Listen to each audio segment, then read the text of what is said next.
Week's Climate Matters, farming in the Pioneer Valley. The global population expected to hit 10 billion people by 2050, and securing enough food to feed that number is a growing concern for many policymakers. Meteorologist Jacob Wyckoff talked to several local farmers on the difficulties of farming nowadays. Jacob joins us now with more on that. Jacob? Farming is under increased pressure to produce more crops in a healthier and more sustainable way. This comes as an estimated 50% of all human-made methane, a dangerous greenhouse gas, comes from producing rice and raising cattle.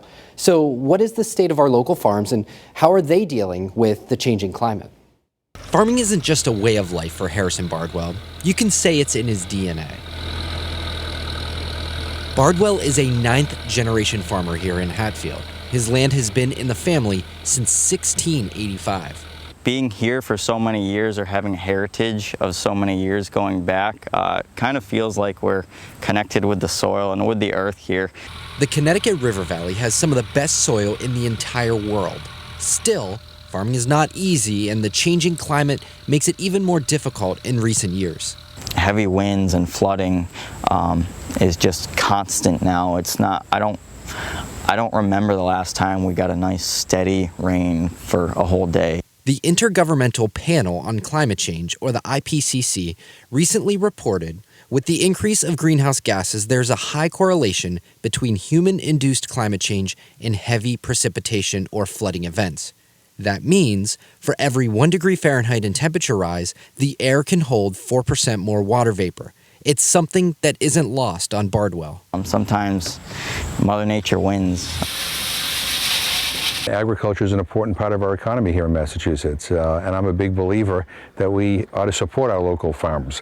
U.S. Representative and member of the Agricultural Committee, Jim McGovern. Flooding, diseases that have impacted plants, even the challenge of raising cows has become much more complicated and difficult because of climate change. McGovern goes on a yearly tour around Western Mass to gauge what is impacting farmers.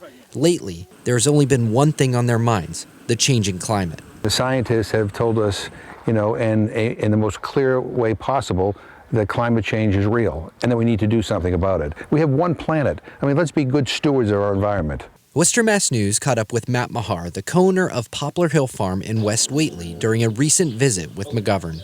Farming is a challenge every day. That's just the way it is. If the weather keeps changing, you learn how to do things under those conditions. Farming in general is adapting constantly so you just adapt. You have to. You adapt or die.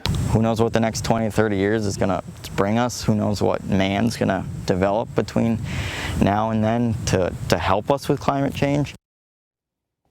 And both farmers I spoke with mentioned they use regenerative agricultural techniques like using cover crops, rotating their crops on their land, and going with a zero-till planting. These farmers are making changes on a local level and hoping they gather traction internationally. In the studio, meteorologist Jacob Wyckoff.